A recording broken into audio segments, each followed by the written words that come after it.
नमस्कार साथियों, स्वागत है आप सभी का इस चैनल में। तो दोस्तों, आज के वीडियो हम लोग झारखंड पीजीटी का जो एग्ज़ाम 23 अगस्त 2023 दैट मीन्स जो एग्ज़ाम आज कंडक्ट कराया गया है उसके कुछ प्रश्नों को जानेंगे दोस्तों, और उससे रिलेटेड जितने भी पॉइंट्स बन सकते हैं, जो आने वाले एग्ज़ामों में प्रश्न पूछे जा सकते हैं, उन सभी चीज़ों को भी आज इस वीडियो में डिस्कस करने वाले हैं।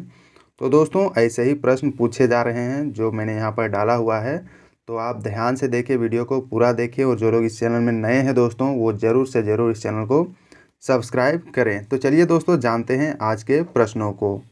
पहला प्रश्न ये है कि झारखंड की राजकीय पक्षी का नाम क्या है, ये पूछा गया है दोस्तों।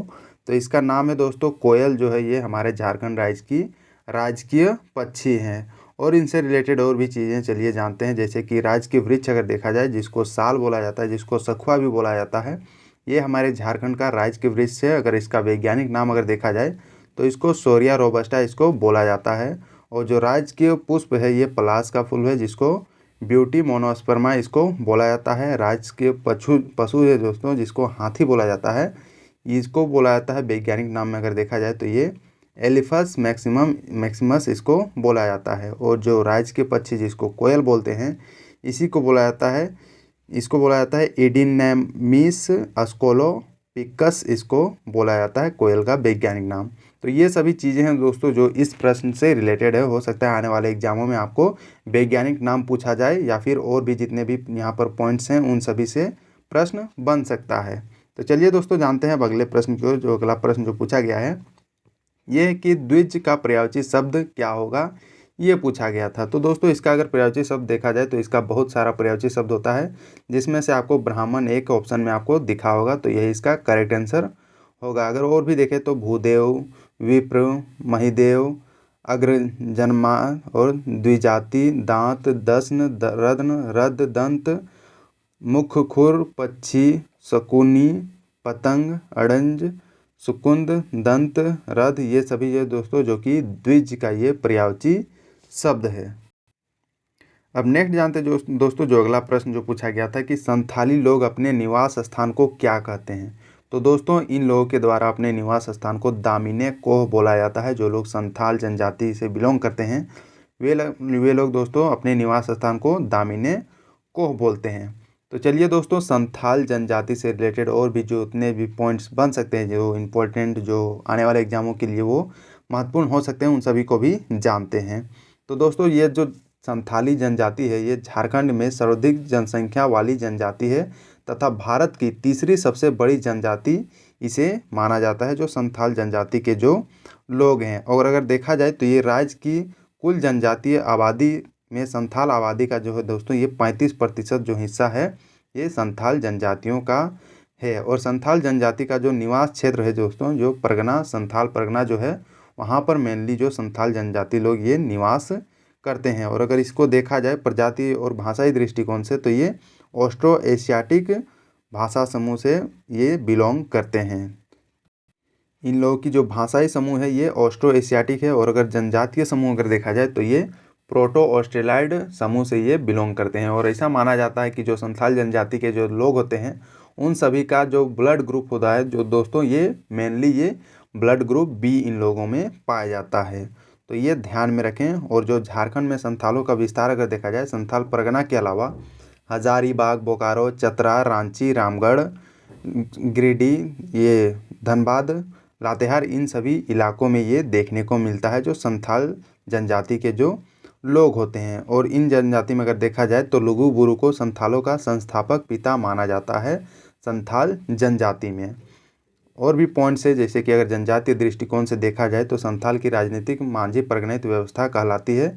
और इसके जो ग्राम पंचायत का जो मुखिया होता है, जिसको मांझी बोला जाता है। और इन लोगों के द्वारा दोस्तों 15 से 20 गाँव को मिलाकर एक परगना बनता है, और जिसका प्रधान अगर देखा जाए इसको परगणित कहा जाता है। तो इन सभी पॉइंट से भी दोस्तों आने वाले एग्जाम में आपको प्रश्न देखने को मिलेंगे। और भी चीज़ें हैं, अगर सामाजिक दृष्टिकोण से देखा जाए तो इस जनजाति में 12 गोत्र में ये जनजाति विभाजित है, जिसमें सोरेन हो गया, हांसदा, मुर्मू, हेम्ब्रम, किस्कू, मरांडी, बास्के, टूडू, पवरिया, ये सभी जनजातियां दोस्तों इस संथाल जनजाति में देखने को मिलता है। और अगर संथाल समाज की बात करें तो दोस्तों ये 4 वर्ग में ये विभाजित है। और ये सभी हैं किसकु जो कि राजा जिसको बोला जाता है, मुर्मू हड़ जो जिनको पुजारी बोला जाता है, और सोरेन हड़ जिसको सिपाही बोला जाता है, और मरांडी हड़ जिसको किसान बोला जाता है। तो ये समाज जो है दोस्तों ये 4 वर्ग में विभाजित है जो संथाल जनजाति है। और भी पॉइंट्स हैं अगर इसमें देखा जाए तो अंतर विवाह होता है, समगोत्र विवाह वर्जित होता है, मतलब एक ही गोत्र में विवाह करना इसमें अलाउ नहीं है, और बाल विवाह इसमें नहीं देखा गया है, विधवा विवाह इसमें प्रचलित है, और तलाक प्रथा भी इसमें मौजूद है संथाल जनजाति में। अब इसमें दोस्तों विवाह के 8 प्रकार इसमें देखने को मिलते हैं संथाल जनजाति में। और अगर इसमें देखा जाए तो किरिंग बापला हो गया, सदाई बापला हो गया, गोलैटी बापला, सांगा बापला, जवाई बापला, ये सभी जो दोस्तों ये विवाह के प्रकार है जो कि संथाल जनजाति में देखने को मिलते हैं। तो इसको वीडियो को आप एक बार पॉज करके पूरा आप इसको रीड कर लें ताकि आपको अच्छे से और समझ में आएगा कि सदाई बापला क्या होता है। इसमें क्रय विवाह किया जाता है। किरिंग बापला में यह सर्वाधिक प्रचलित विवाह है जो कि अगुआ के माध्यम से ये माता पिता कराते हैं, मतलब जो अगुआ होता है वो खोजता है, उसके बाद जब दोनों आपस फैमिली को मिला के उसके बाद विवाह करवाया जाता है। और भी चीज़ें हैं दोस्तों यहाँ पर डाले गए हैं, आप इसको 1-2 बार रीड करें वीडियो को पॉज करके, और हो सके तो आपको इसकी PDF आपको टेलीग्राम ग्रुप में मिल जाएगा, लिंक आपको डिस्क्रिप्शन में दिया हुआ, वहाँ से आप टेलीग्राम ग्रुप ज्वाइन करें, वहाँ से आपको इसकी PDF मिल जाएगी ताकि आप 1-2 बार इसको ज़रूर से ज़रूर रीड करें, और नेक्स्ट एग्ज़ाम आपका जब भी हो वो आप देने जाए, चाहे आपका कोई भी झारखंड का एग्ज़ाम हो। अब नेक्स्ट जानते हैं दोस्तों, जो अगला प्रश्न पूछा गया था कि जोन्हा जलप्रपात किस नाम से जाना जाता है और इसको क्यों जाना जाता है इस नाम से। तो दोस्तों जोन्हा जो जलप्रपात है इसको गौतम धारा जलप्रपात के नाम से भी जाना जाता है, और ऐसा यहाँ पर मान्यता है कि गौतम बुद्ध जी के द्वारा यहाँ पर स्नान किया गया था इस जलप्रपात में, इसीलिए इसका नाम गौतम धारा जलप्रपात रखा गया। हालांकि दोस्तों ये इस पॉइंट को मैंने पिछला जो मैंने एनालिसिस किया हुआ था उसमें भी इसको डाला हुआ है, जो कि हूबहू यहाँ पर आज के एग्ज़ाम में आपको देखने को मिला है, और ये है 22 अगस्त का जो मैंने एनालिसिस किया हुआ था। और अगर इसकी ऊंचाई की बात करें दोस्तों तो ये 43 मीटर जो कि 141 फीट के बराबर ये होती है, और ये रांची में ये सिचुएटेड है। और एक जलप्रपात का बात आया था जो कि दसम फॉल किस नदी पर अवस्थित है, तो दोस्तों ये कांची नदी पे अवस्थित है। ये भी मैंने पिछले एनालिसिस में ये बताया हुआ है दसम जलप्रपात के बारे में पूरे डिटेल में, जो कि इसकी ऊंचाई अगर देखा जाए तो 44 मीटर या फिर 144 फीट इसकी ऊंचाई है। और इसको दसम का मतलब होता है मुंडारी भाषा में पानी का जमाव।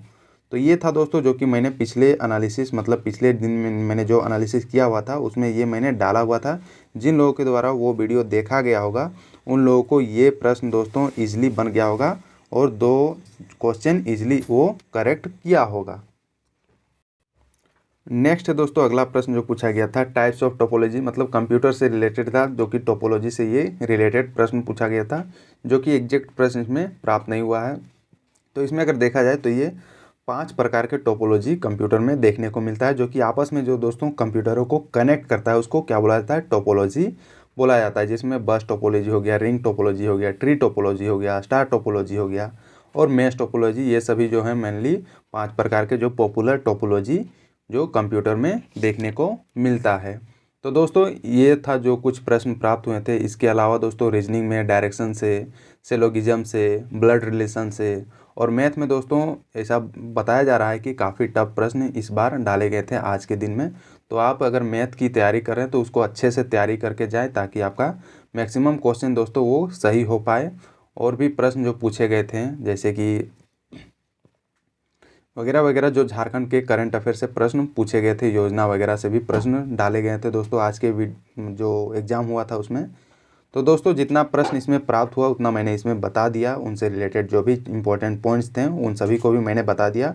इसके जो भी पिछले के वीडियो हैं उन सभी का PDF अगर आप नहीं पढ़े हैं तो आप ज़रूर से ज़रूर पढ़ के जाएँ, ताकि आपको दोस्तों आने वाला एग्ज़ाम में ज़्यादा से ज़्यादा प्रश्न आप सही करके आएंगे। तो दोस्तों इस चैनल में आपको बहुत कुछ देखने को मिलेगी, इन सभी चीज़ों को आप भी एक्सप्लोर करें, जानें, समझें और एग्ज़ाम में अच्छे स्कोर करें। और दोस्तों इस चैनल में जो लोग अभी तक नए हैं, जो लोग अभी तक इस चैनल को सब्सक्राइब नहीं किए हैं, बस देख देख के छोड़ दे रहे हैं, सब्सक्राइब नहीं कर रहे हैं, उन सभी से रिक्वेस्ट है कि आप ज़रूर से ज़रूर इस चैनल को सब्सक्राइब करें, प्रमोट करें, ताकि ये जो दोस्तों आपको रेगुलर जो है दोस्तों इसी तरह की वीडियो जो है दोस्तों मिलती रहे। और दोस्तों जिन लोगों को इनकी PDF की ज़रूरत हो वो टेलीग्राम ग्रुप ज्वाइन करें, आपको लिंक डिस्क्रिप्शन में डाला हुआ है, वहाँ से आपको इसकी PDF मिल जाएगी, ताकि आप एक दो बार इसको रीड कर सकें, ताकि वो आपके माइंड में ईजिली सेटअप हो जाए। तो थैंक यू दोस्तों, मिलते हैं नेक्स्ट वीडियो में, तब तक पढ़ते रहिए आराम से।